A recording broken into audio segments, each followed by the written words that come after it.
So we're calling this a teaser of the equity course that we've been working on that will be coming out. We don't have an exact date, but to come 2021.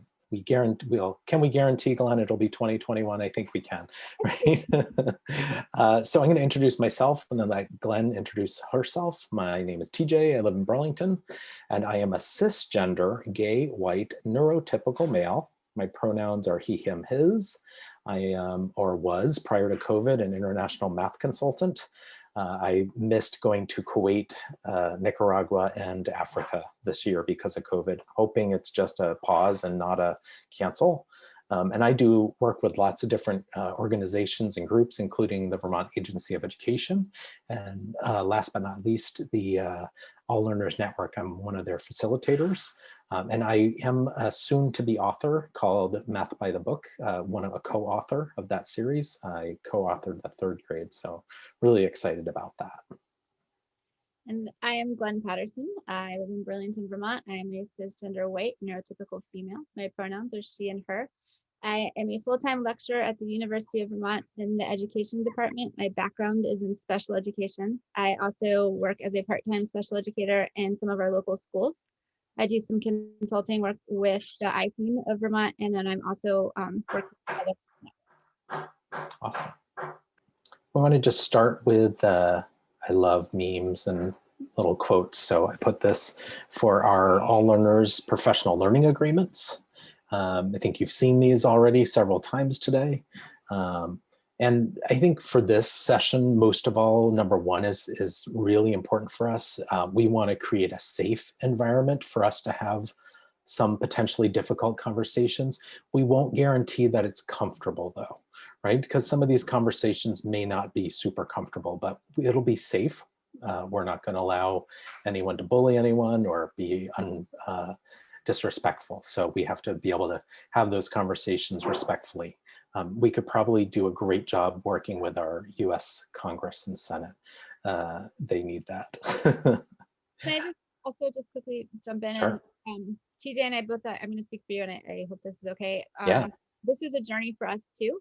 And so just want to put this out there. You know, we are both 2 white educators in the state of Vermont, and we're talking about diversity and inclusion, and just want to put that and equity out on the table, that we acknowledge that that may feel like a little bit of a mismatch. And also just to say that while we've been doing a lot of research and studying and talking with a lot of different professionals from not just the state of Vermont, but elsewhere, you know, we're still on our own journey with this information as well. So, you know, we don't profess to be the experts at this, but it is something that we've been spending a lot of time researching and learning about because we're passionate about it. And anyway, I just wanted to put that out there. Yeah, it's a work in progress, and we're gonna, as we present it, we're gonna take feedback and change it, make it better, hopefully.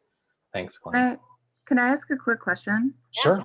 I was just noticing that you use neurotypical in your kind of like intros, and just curious if you guys can share the thought process of including that in addition to the other ones versus any other physical or mental abilities. I've seen it a few times. Sure. And I haven't heard an explanation.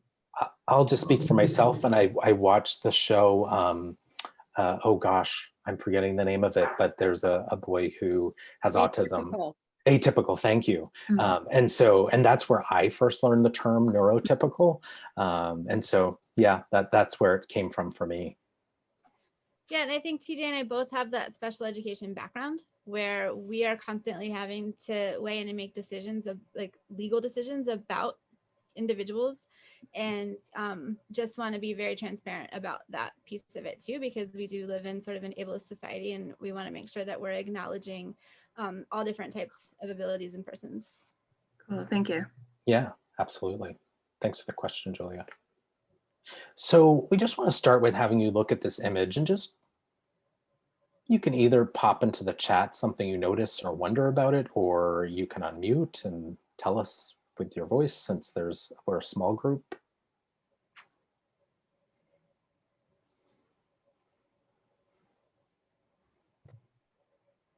And he's wondering how many stairs. I love that. Mhm. How long is the longest stair? Mhm. Oh, Lori, can you maybe say a little bit more about that? Sure. So I noticed a lot of stairs first, but then I also noticed the ramp that kind of provides access to a wider variety of individuals that than would just the stairs. So it's thinking about that intentional design right from the beginning. Mm. So I just last night kind of covered the writing that is here. So this was created by a Canadian architect. And so of course, last night as I'm like kind of doing final goes through, I was thinking, how did they plow this thing with the snow? Because you know it's Canada, they get snow, right? That was one of my wonderings. But I thanks for that, Lori, because that's Well, absolutely a huge part of it, right? and just adding to that, TJ, because that's really interesting when you put that up, because I'm actually Canadian. Ah, And okay. I know that I was about to share another story that I was thinking about a Canadian architect, maybe the same one, I don't know. But one thing they did at one of the local colleges when designing the footpaths that students would take, they waited, they left the grass grow and waited to see where students, Mhm. where the most traffic was before they actually Mm, designed those paths. So that's just nice. a different example, but came to Yeah, mind when you brought that up. So yeah. TJ, Well, I also imagine if it's really thoughtfully designed that maybe it's heated and so it doesn't need to be plowed. oh, I probably is, right? I hadn't even thought about that. So there's another, yeah. I love how that she calls it a stramp instead of a ramp or steps. But Glenn and I had done a lot of work, and I found this image at one point. I don't know, we've been working on this for months, right? And to me, and I'll let Glenn speak for herself, but to me, this was like, this is such a great representation of what I believe our math lessons should be, right? To me, this is beautiful. It's beautiful. It's not like some awkward ramp is like attached after the fact, you know? Like you said, it was designed from the ground up to allow everyone, however able they are, to be able to utilize this functional piece of our environment. So for me, it kind of represents a metaphor of like, this is what I hope math lessons, tasks can feel like and look like to our students. Do you want to add anything, Glenn? No, I think that was very well said and it's beautiful. Yeah. Thank I, you. So, of course, we're both inspired by John Tapper, the founder of All Learners, and he talks a lot about how, you know, there's good programs out there, there's okay programs out there. It really doesn't matter the programs, the materials you use.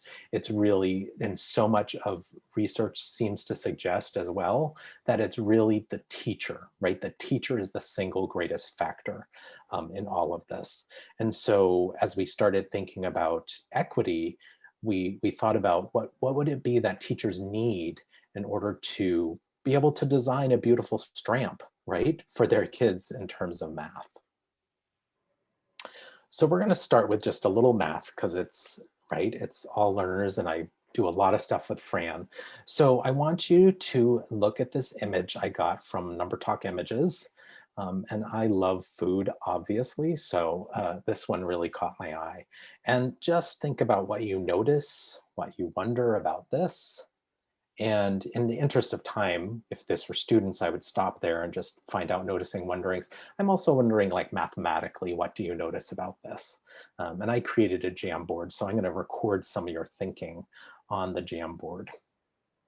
Which, if you're not familiar with Jamboard, it's like an interactive whiteboard. Of course, my internet's being slow, where I can kind of do color recording, or I can use a laser pointer as well.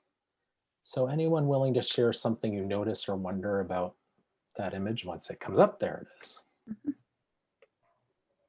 First thing that I thought of was the ratio of how much pink had to be added to the frosting to get the different hues, and if there's like a math calculation to do that. So kind of the pink, I'm just using letters to represent your pink to white ratio. Yeah. Love it. I wondered if the flavor changed. So are those white ones more flavored like vanilla and the pink ones are more raspberry or whatever that flavor may be? Yep. Other noticings.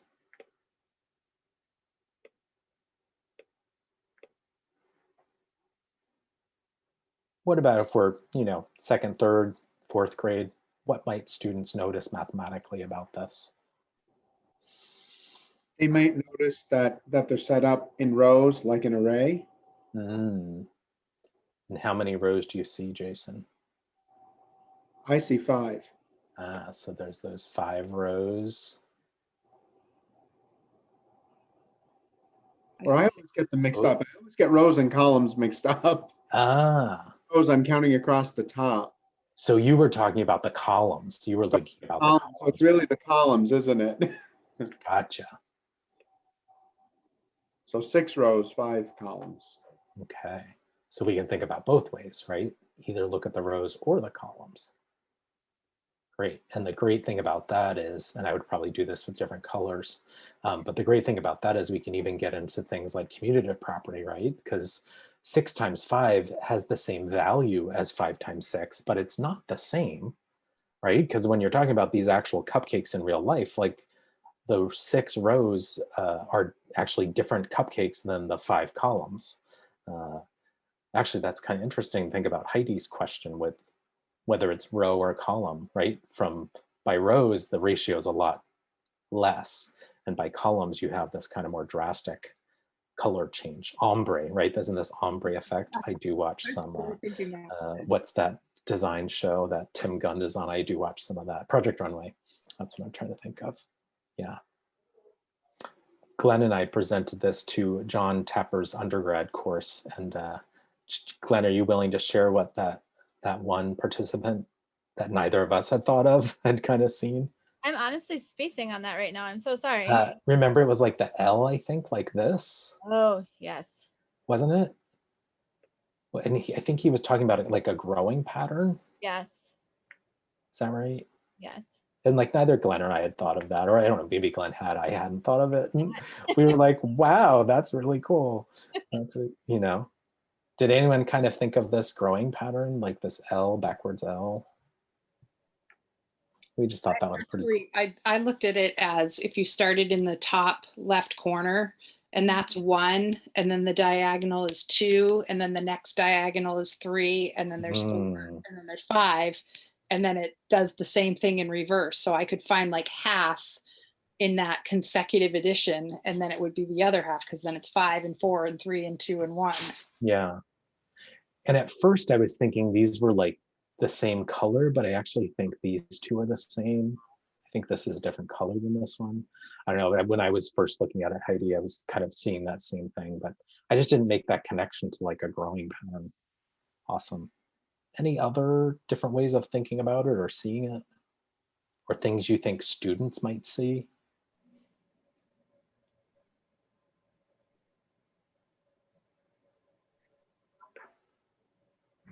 If I was doing this with my class, the first thing they would want to know is whether or not we were going to be eating cupcakes. Yes, absolutely.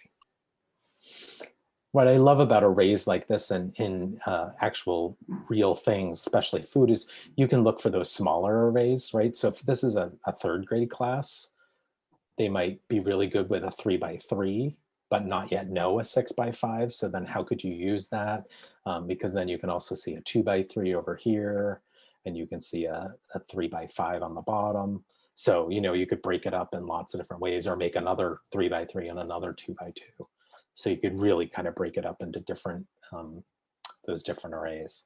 So that image comes from Number Talk Images, like I said before. And if you've been with me prior, I apologize, but we're also, our launch course, I'm creating a launch webpage that will have links to all of these resources. And we want to kind of create our own bank of cool images like this. So anyone who has one, feel free to share with me. We'd love to get those up on our website. That should be added to the All Learners website within the next month or so. Really excited about that. And then I just thought through some of the potential, if we wanted to record it with equations and with symbolically, some of those pieces that we could potentially think about both additively and multiplicatively. And I'm sure I've missed some stuff there, but those are just some of the ways I started thinking about how that could be represented. So we'd love to do is have you think about quickly, like thinking about the cupcake image, and if this was a number sense routine we're doing with students, how, in what ways did this activity provide some access and equity for students? And are there or could there be ways that it might be excluding? So feel free to unmute and chime in or pop something in the chat. I always just think that what do you notice and wonder opens it up for, and I mean, I'd like to say anybody or everybody could say something that they notice or wonder. Right, especially when you have like cupcakes like that, right? Like my aunt made cupcakes once, or my grandma, right? Something. Right, relevant, interesting. Yeah. Related to the second one, how it could be excluding and a potential solution, I'm wondering if those who don't feel comfortable responding at all and don't ever, if you just simply ask that question, if there could be a what do you notice, wonder, individual, like a whiteboard response or some sort of like an individual thinking time and response so that everybody would be included in some way. I don't know. Yep. Or even give access to that Jamboard to like put in a little comment or draw something or your own page. Yeah, because that anonymity factor, I think, helps people open up too. Yeah. Nice. Thanks, Lori. I really love that idea. Other thoughts? You said at the end there, it helps include everybody, because even if you're working with an upper grade classroom, you might have students who can only recognize those 3x3 arrays or those 2x3 arrays. And so they can work at that level, while the students who are ready to look at a 6x5 array can see that as well. And you're teaching the same lesson to everybody with splitting them into groups. They're all part of the same conversation. Absolutely. So one of my kind of concerns when I really think critically, which, you know, we don't want to think too critically about cupcakes, but if I think about that, like how, you know, maybe some students who, this might be a little bougie, right? Or if you're living in the more rural parts of Vermont, you might not have seen mini cupcakes or have access to those. So possibly, I don't know, but I'm was trying to just make sure, like, I don't want to unintentionally minimize any individual or group. So I was trying to think, not to say that you wouldn't use this image, but I probably wouldn't make every image like a mini cupcake, you know, because I want to kind of open it up to more students as well. The one that I like to consider too is knowing my students well enough to maybe have a sense of like food insecurity in the classroom and what time of day, because if you're projecting cupcakes and it's after lunch and they maybe haven't had a very robust lunch and didn't have a very robust breakfast, that can be distracting. Yeah, absolutely. Thanks, Glenn. So these are our working, we're not cemented in stone yet, but our working goals of our equity day that we're developing. And the ones that are highlighted in yellow are the ones we thought we're not going to go deep into, but we would kind of at least kind of glance through and touch on today. So really we want to talk a little bit about equity as a journey, which Glenn's already kind of mentioned. And we wanted to kind of examine many different identities that we may see in the population of students in our classrooms and schools. And then of course, we wanted to keep math in the conversation throughout. So those are our big goals. And I'm going to turn it over to Glenn. Hi. So the next part that we're going to really do a little bit of a dive into is thinking about access. And in 2007, there was this math panel report that was commissioned by the President of the United States, where he gathered together all these researchers and math gurus and had them really do some focused work looking at sort of the overall health of math in our nation. Because, you know, we were coming off of a time of relative like success with our country and a lot of very just good mathematicians. And then over the course of the years, there's been a bit of a decline in our standing as mathematicians around the world. And so the president in 2006 thought, well, we need to address this because it's concerning, because it's really going to impact our workforce. And so he gathered all these people together and asked them to look at math education in the United States and make some recommendations and some observations. And actually, TJ, can you go? I'm gonna, yeah. So these were sort of some of the bigger takeaways and themes that you'll see if you read this report, which TJ just posted in the chat. I definitely think it's worth a read.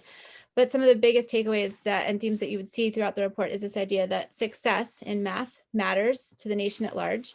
It matters too to individual students and their families because it opens doors and creates opportunities. So this acknowledgement that access to math opens doors and creates opportunities is an important one. And a strong grounding in high school mathematics through Algebra 2 or higher correlates powerfully with access to college, graduation from college, and earning at the top quartile of income from employment.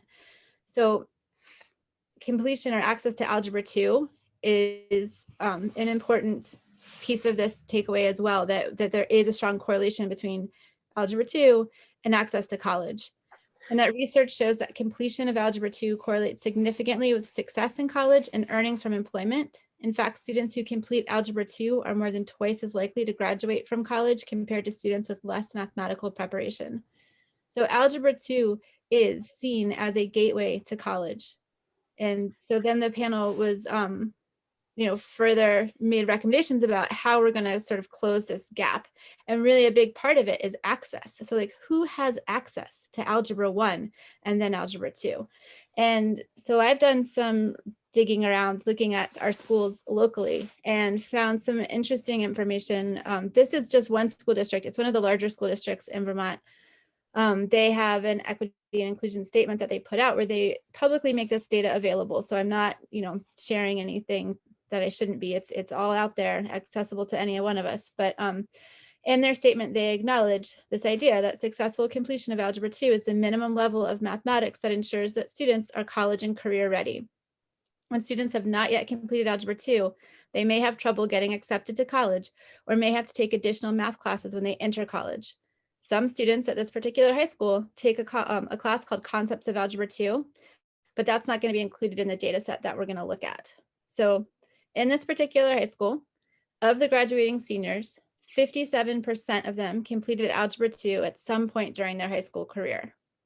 So let's just dig a little deeper into this data set and unpack like who this 57% is. Who had access to Algebra 2 in this high school? So I'll give a minute to take a look at this data. And so we'll take like a minute of private think time, and then we're going to share out what you're seeing.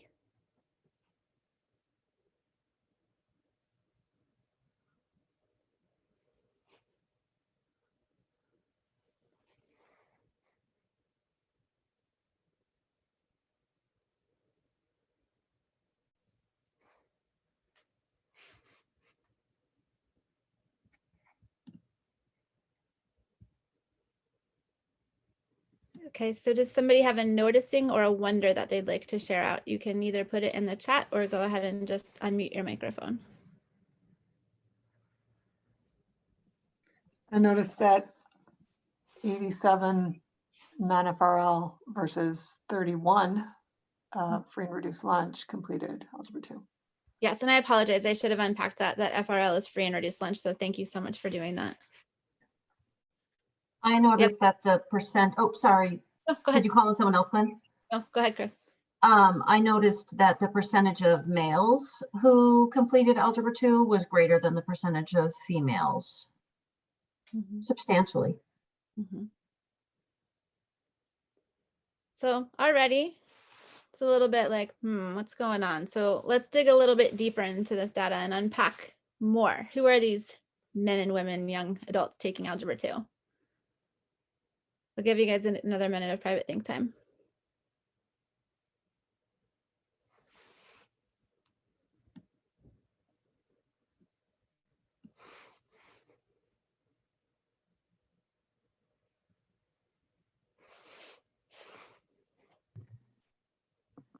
Glenn, is NA 0 or they didn't have the data for it?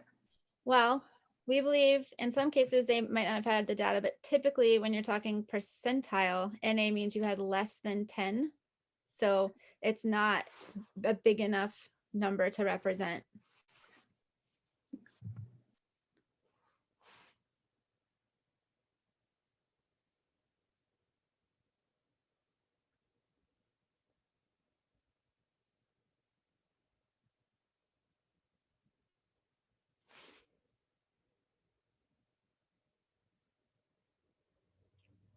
So who would like to share out some things that they're noticing or some wonderings that they have?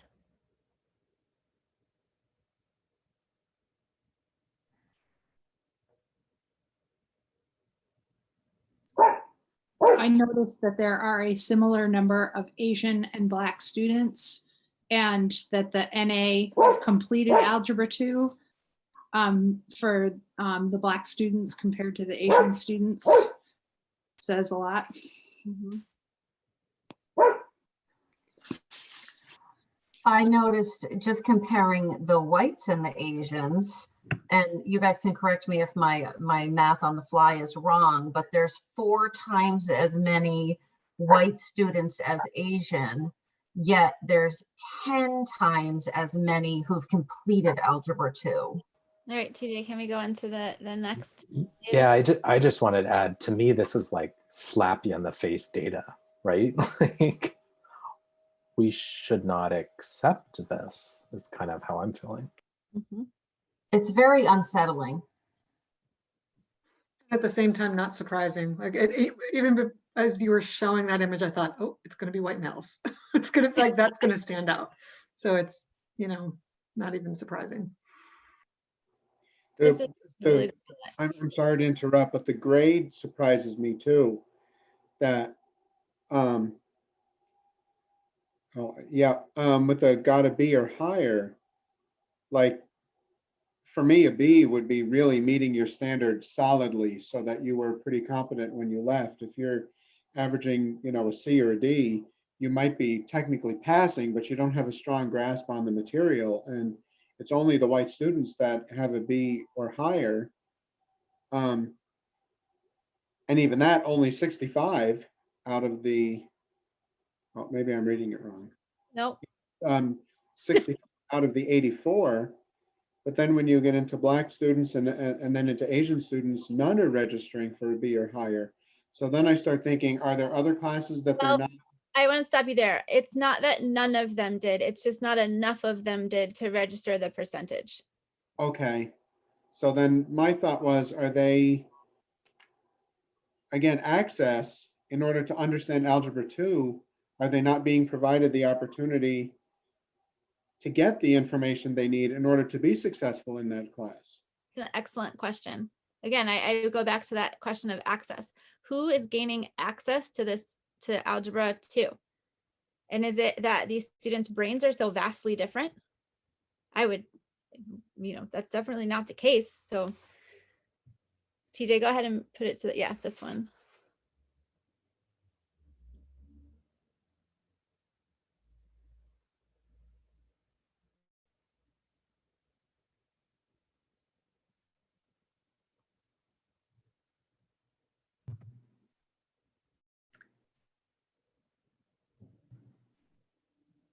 I think, again, what I think Jason was saying, that there's kind of these dual issues of much larger numbers of students, or small numbers of students who are somehow marginalized, and between even the traditionally marginalized and not, there's very low numbers of passing or proficiency or success. So it's starting off at a bad space and moving into a bad space. Yeah. They have lots of concerns here. It may seem off topic in a way, but I think about this with my guys who are little. But when we think about the larger issues facing our world, and we look at what's happening in the government today, and you see things that you want to change, And I keep thinking about the ones I'm teaching that eventually we're giving all this to them, and they're going to be trying to solve some of these problems. But if they're not even getting the access in school to understand, how are they going to make these changes or help make these changes that desperately have to happen?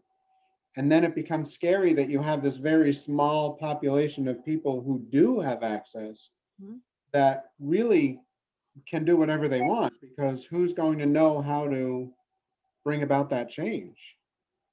I mean, you're asking such great questions, Jason, making very important points there that I think get to the heart of sort of what I think about when I look at this data set is who's going to hold the keys here? Who gets access to this knowledge and who later then becomes the decision makers? And it just becomes this continuous cycle of white male in power. And I think some of that goes to what TJ and I talk about in the beginning of this, is that teacher piece, the instructor. So how are we as teachers and educators going to create more access and opportunity for all of our students before they get to high school, so that they are afforded the opportunity to be in Algebra 1 or Algebra 2, starting off in, freshman, sophomore year, depending on how the high schools have it laid out. I know it's a little bit different between district to district, but yes, this access piece is important. And a little bit down the road in this presentation today, we're going to talk about some ideas for engaging our students and hopefully thinking about creating curriculum that does feel more authentic for the needs of all students.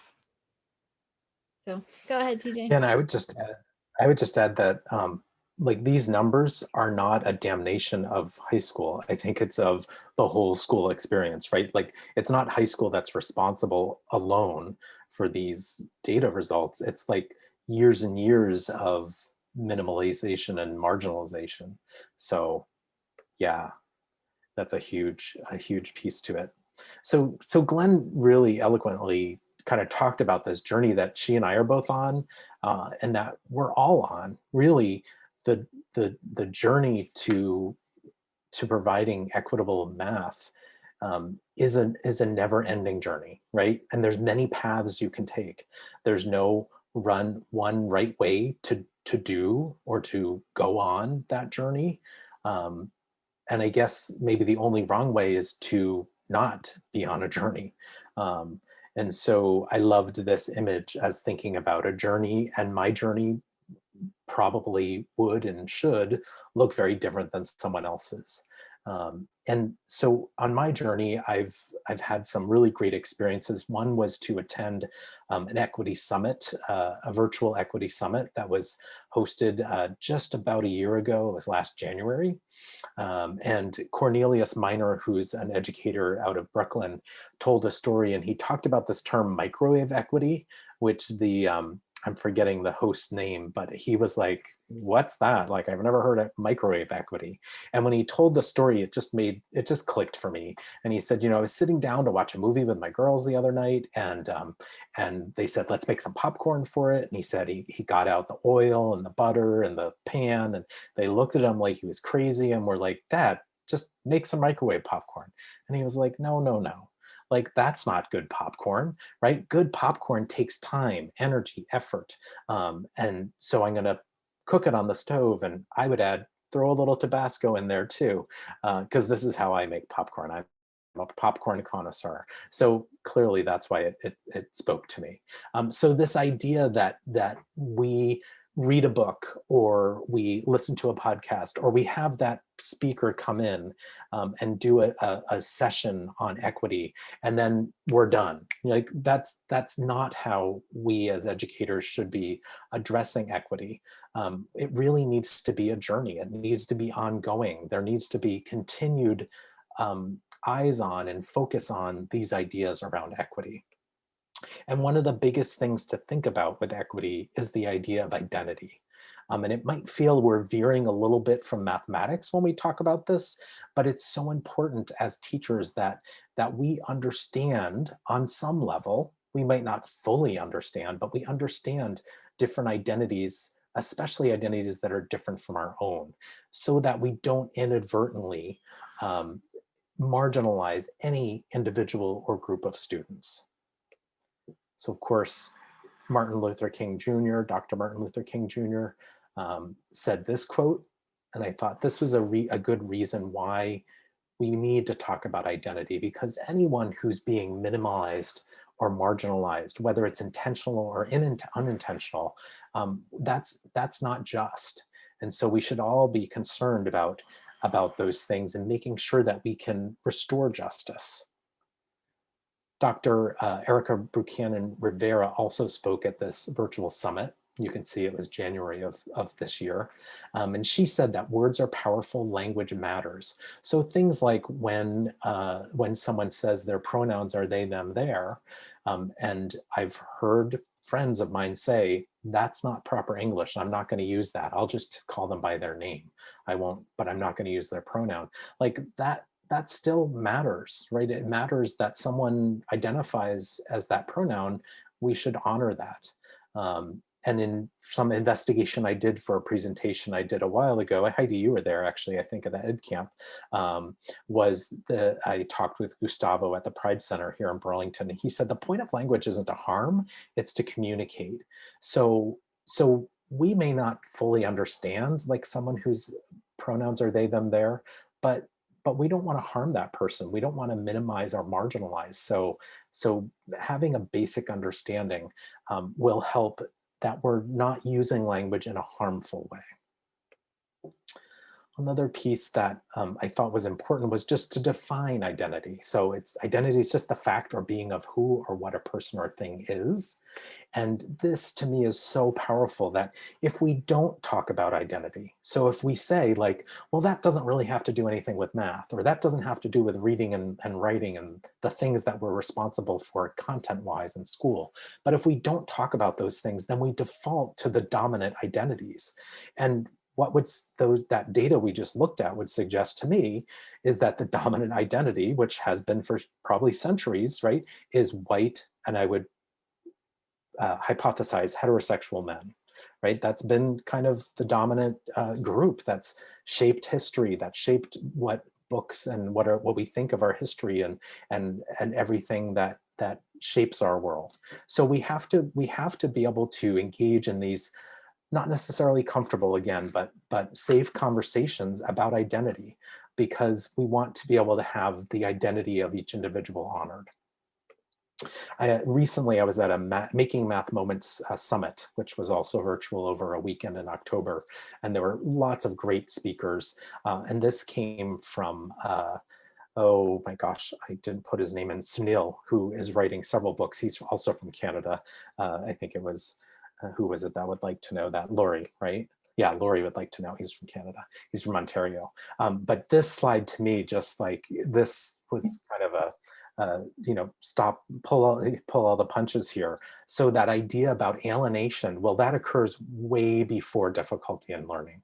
So if we think about things we do that are unintentional but alienate students, then that is going to lead to difficulty in learning mathematics. And it's not like we intended to, it's not like we meant to do that, but that's the outcome. Sorry. No, I just wanted to jump in for a second here because we used to have a slide in here that really illustrated this idea of identity. I think in a with the Bridges math, the bugs. Yeah.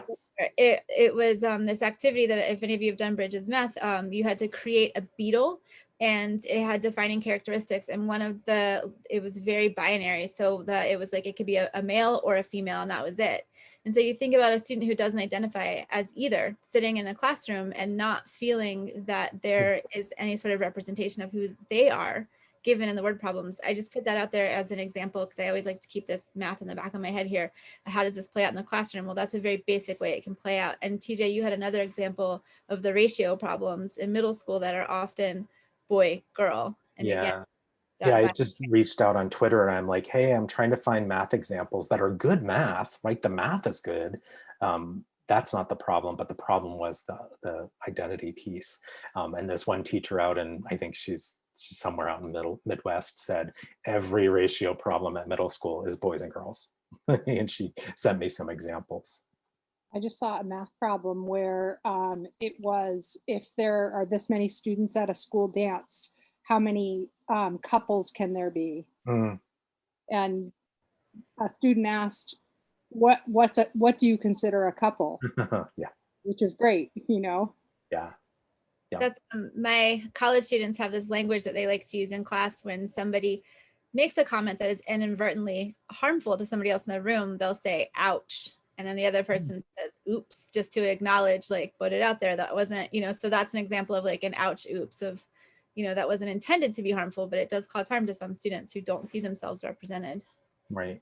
And so often I hear the idea of like intention versus impact, right? So we may not have intended to cause harm, but the impact was we actually did. And so, yeah, it's not like you can go back in time and have a mulligan, right? But yeah, noticing it, acknowledging it, and committing to doing better. We can't beat ourselves up over it, but we can do better. So I'll bring my own personal self here is that my partner works for dealer.com, which if anybody's heard of is a large business in Burlington, although he's never going back to work, I don't think. June 7th is the earliest he'll be back in the office.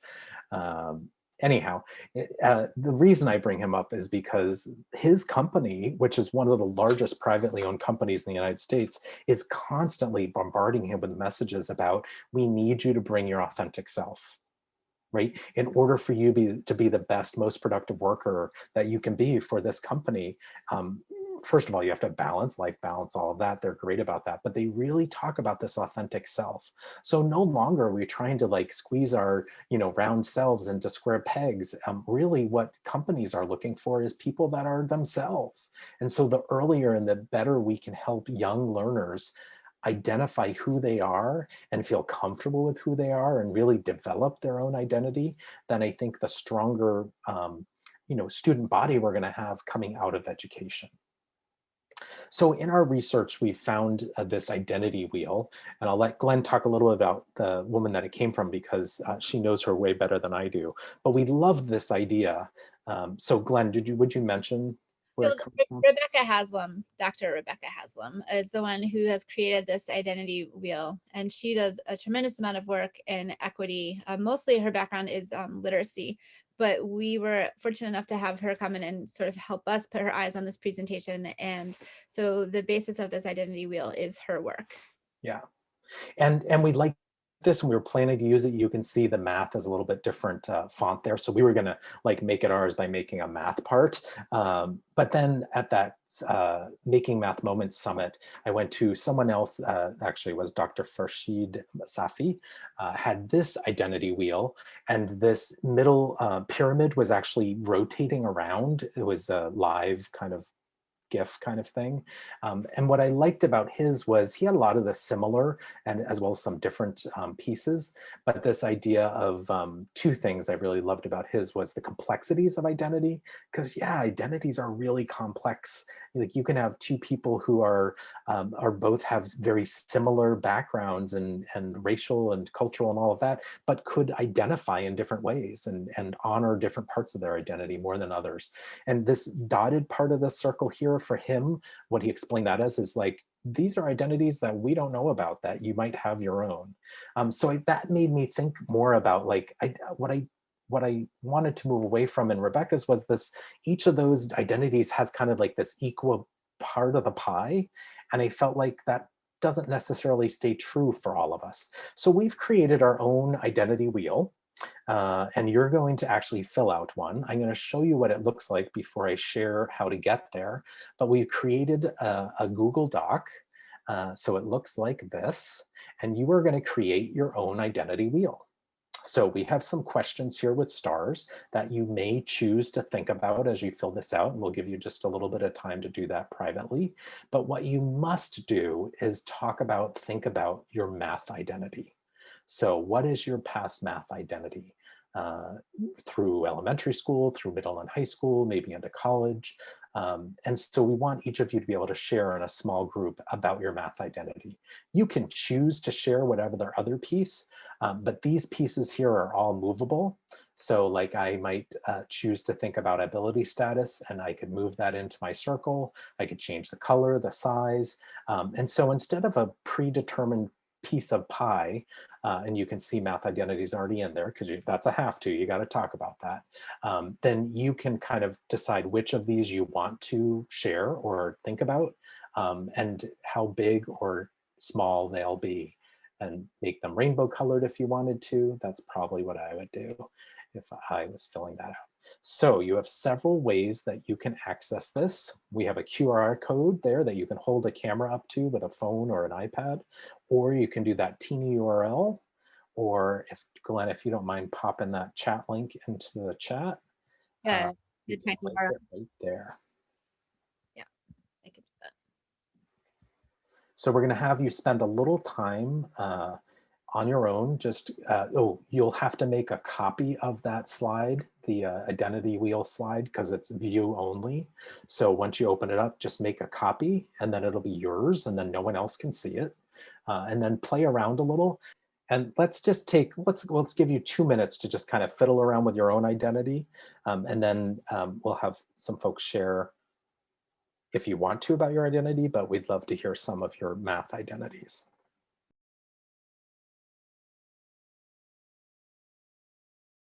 Is anybody willing to unmute and just share a little bit about what you were doing with your identity wheel? Nothing you have to share except about your math identity, unless you're willing to.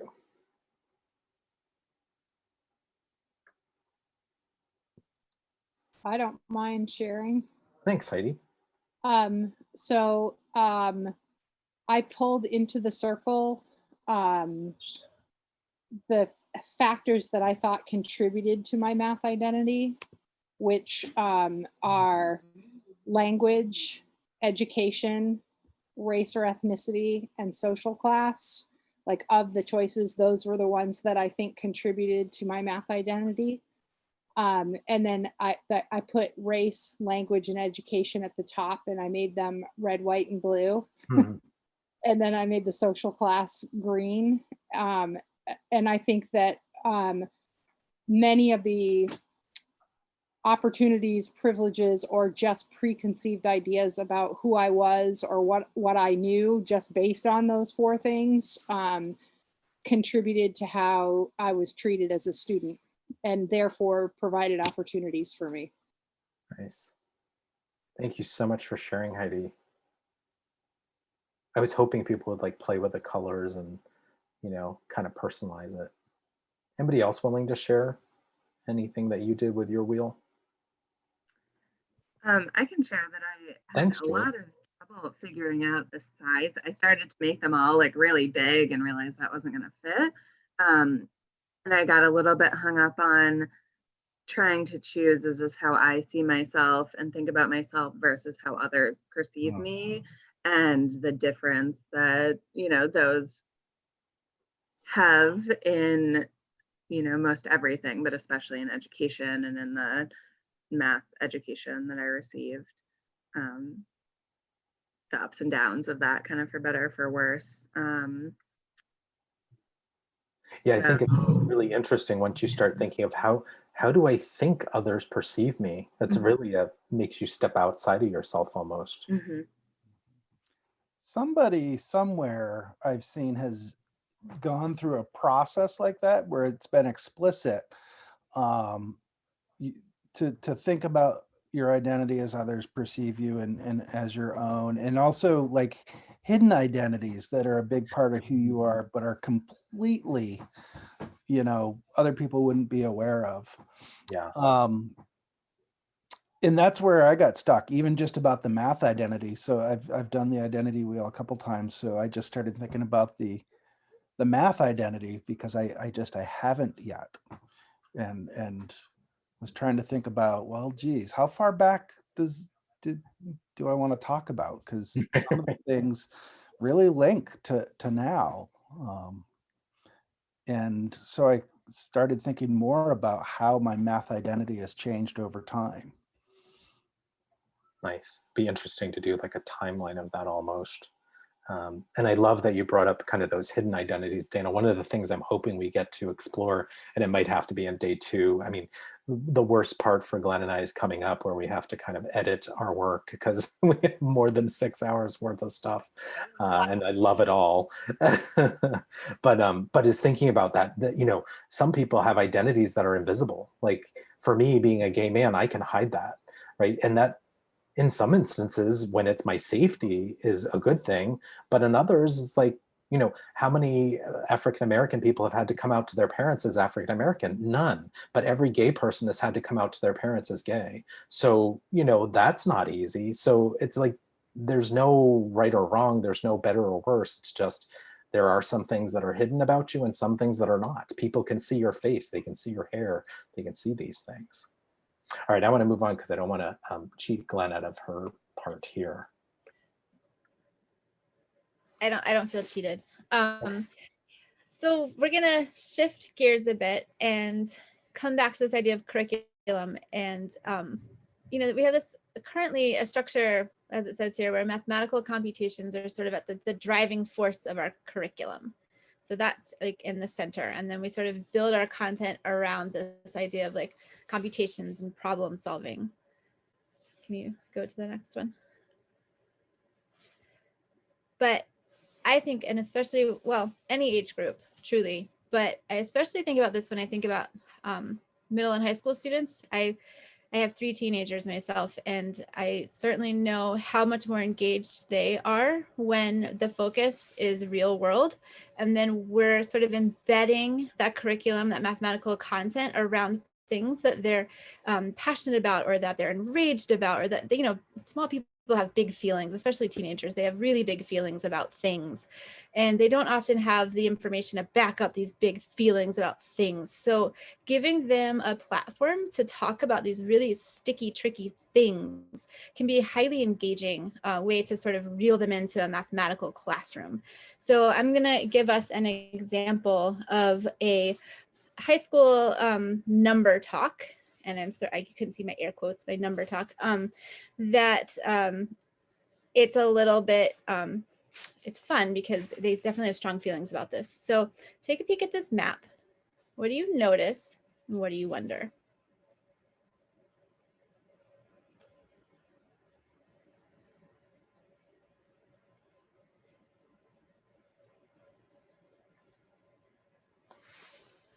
So you can take about a minute of private think time, and then we can share out our noticing and wonders. And in pre-COVID times, this would be a good opportunity to have your middle high school students stand up, walk across the room to somebody that they're not sitting next to, and do like a quiet share out, so that you get them up and moving, but also not necessarily next to the people that they're always talking to.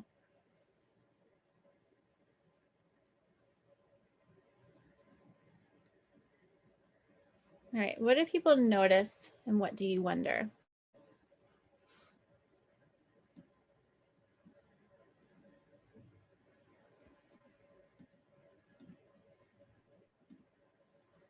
I'll go really basic. I noticed there's states with different colors and numbers associated with them.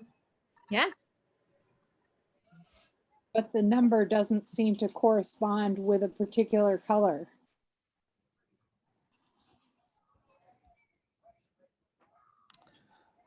With the exception of the mid-Atlantic to southeast in Texas, where those are all higher than the other color groups.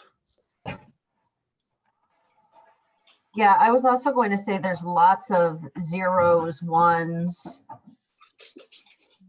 low numbers, small numbers.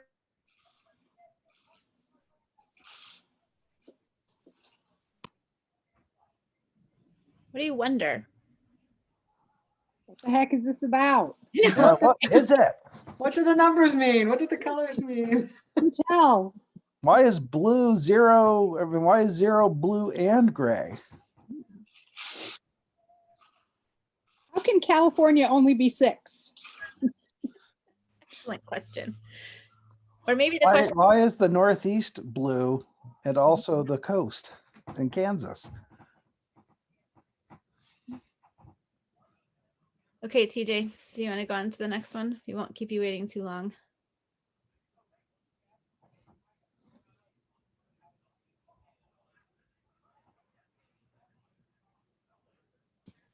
But we So, still don't know what the numbers mean. so the title of this map, this is a map of Confederate monuments. Hmm. Now, what do you notice and wonder?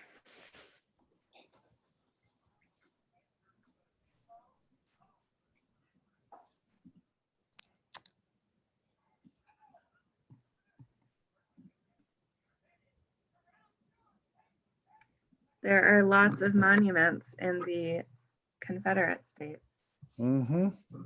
and middle numbers in the border states. Yeah. It's interesting to me that there are Confederate monuments in the Union states, in many of the Union states. Mm-hmm. Why does California have 6 Confederate statues? Excellent question. What the heck? Also, why are there statues in states that weren't even a state during the Civil War? What's that about? How did migration affect those questions, or those impact those questions? So that's a great segue. TJ, do you want to go to the next slide?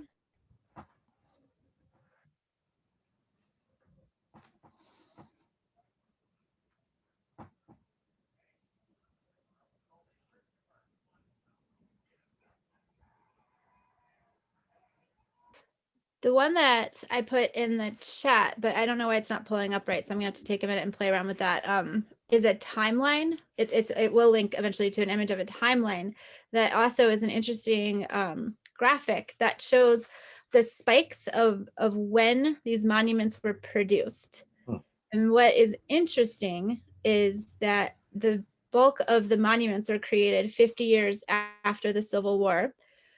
And then the second peak in the production of Civil War monuments happened during the Civil Rights Movement. And Hey, yeah. that's actually, it is in the link that you gave us. Good. It's down, if you scroll down a little bit, it's there. Yeah, okay, thanks.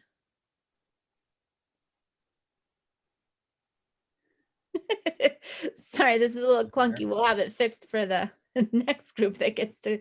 I actually just found this particular timeline earlier today, so I put it in here as just like an interesting talking point, because these graphics are powerful, these maps are powerful, and what is most powerful is the conversation that they can elicit with students, and then like the interest that it can gain in data sets, like having students explore and unpack data sets when they wouldn't typically maybe think about these things and how it impacts them. And then of course conversations around, yeah, I don't think this is the same one for some reason, TJ. Oh, there it is. Oh, there it is. Okay. Like, you know, a further discussion about like who pays for these monuments, because most of them are on publicly, you know, owned land paid for by tax dollars. So that's interesting to think about too.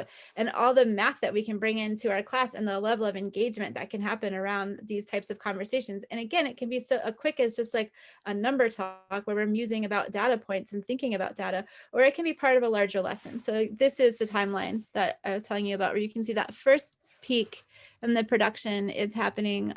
You know, the NAACP is founded. We've got a massive peak in these Confederate monuments. And then again, the second spike happening during the Civil Rights Movement. Fascinating. Hey, Glenn, can I say something that jumped out at me on that too? Yeah, please. And maybe you already said this, and maybe I'm just like reading it wrong, but I find it most interesting when we think about inclusion in our schools and everybody feeling as though they're in a safe place. And if you look at that, to me, it feels the majority are red because they're in our schools. Yeah, so red in this map correlates to names of, wait, am I getting this one right? Monuments on other land. I thought red was the names of schools. No, schools, Yeah. Schools and colleges are green dots. Okay, go ahead, sorry. Oh, I thought it says schools are red. Maybe I'm looking at a different one. Oh, I really am looking at a different one. On mine, schools are red, and it's like the majority of them. Yeah.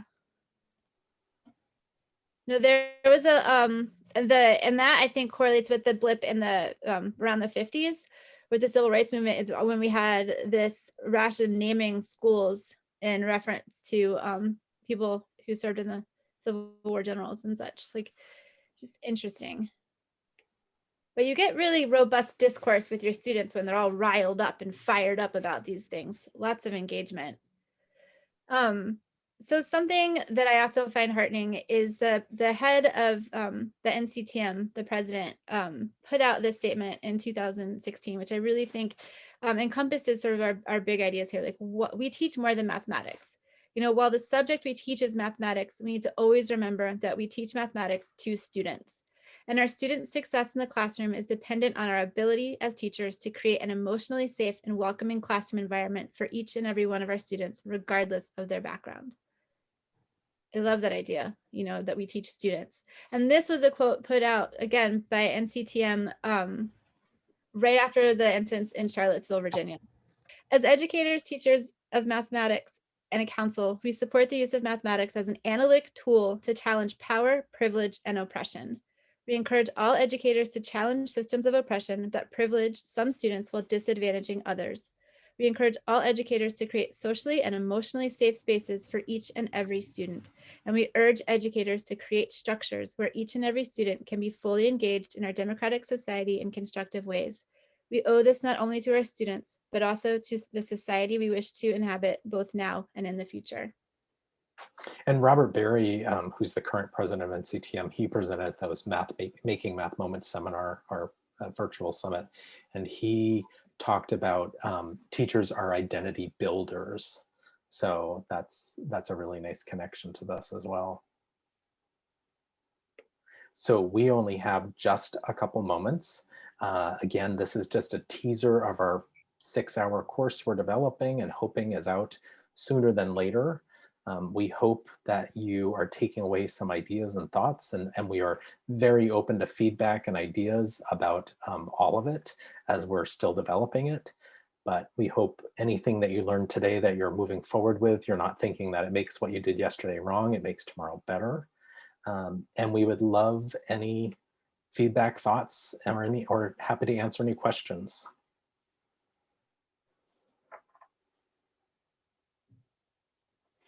And thank you guys for coming and to our session today and being willing to engage in this discourse with us. It's not always easy to talk about these things. So we're glad to have you here. I really appreciate the two of you putting it together and offering it today. Thank you. It helps me understand how to better connect to the real world. And it also makes me look at how inclusion is more than just pulling everyone together in a room and telling kids you need to accept each other for their differences, because they don't even know what those differences are. So it makes me think about how much more work I have to do to help them see who they are and see who the others are around them, so that they can actually make inclusion work. Nice. We have a great video, Jason, that is a TED Talk of a woman who's one of the, I think, 2 African-American women CEOs of a large Fortune 500 company. And she does a TED Talk called Color Brave versus Color Blind, and really gets into that. Like we want you to see us as we are. We want to be seen. We don't want to be blind to someone's identity. Great. Well, please look for our course coming up in the future. Please attend if you can, or encourage your colleagues to attend. This is our contact information. Please tweet all learners and tweet me if you're a Twitter person, but our emails are there. And like Glenn said, thank you so much for spending time with us. And we are very open to feedback. So anything how we can make this better or more inclusive, we are open to. Have a wonderful rest of your day, everyone. Thanks for coming to the conference. Thank you so much.